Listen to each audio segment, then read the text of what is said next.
Je passe la parole donc au groupe Front National pour le vœu relatif à la réhabilitation thermique du parc de logements privés. Qui pour le présenter?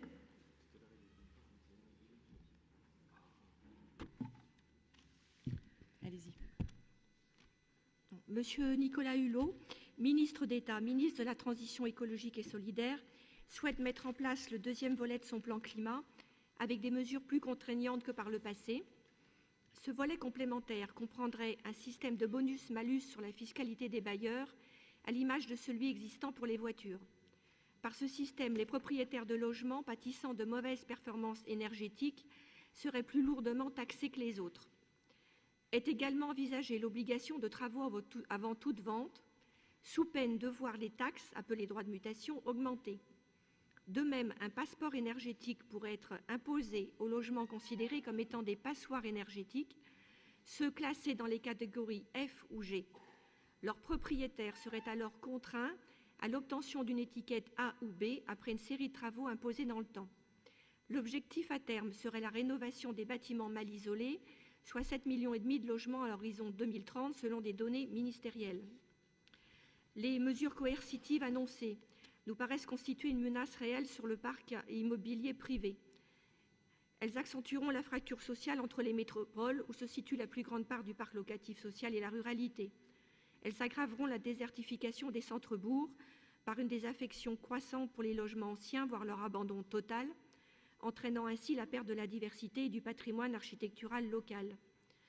Favorable à une rénovation massive des logements, nous ne pouvons toutefois admettre que cette volonté d'amélioration des performances énergétiques s'appuie sur des dispositifs excessivement contraignants, en l'absence de mesures de soutien d'envergure et notamment de financement pour les particuliers, notamment les plus modestes. Face à la menace de la mise en œuvre de ce dispositif coercitif, voire punitif, nous proposons la mise en place d'un système de tiers financeurs par les régions.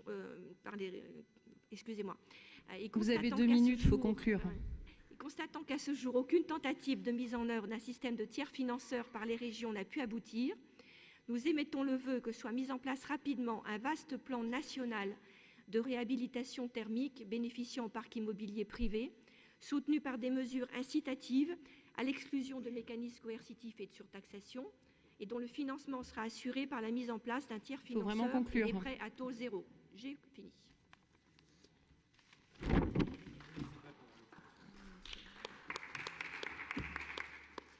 Je passe la parole à Laurent Géraud pour répondre et donner notre avis sur ce vœu.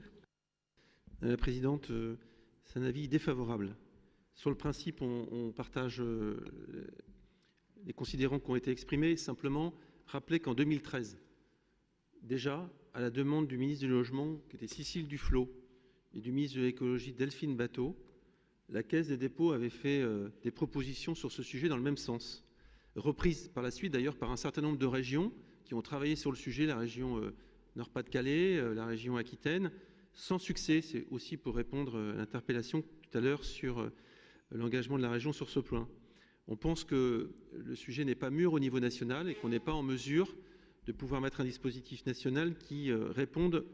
En tout cas, aujourd'hui, les banques ne sont pas mobilisées et je pense que le vœu ne va pas dans le bon sens. En revanche, un petit clin d'œil, Bruxelles, dans son paquet énergétique qui va voir le jour en 2018-2019, prévoit l'instauration d'un dispositif financier type tiers financement et tiers investissement qui va dans le sens que vous proposez. Donc, on sera très attentif à ce que fait Bruxelles dans le cadre du paquet énergie et peut-être qu'avec l'Europe, on trouvera la solution, madame. Donc, l'avis sur ce vœu. Avis défavorable. On va passer au vote.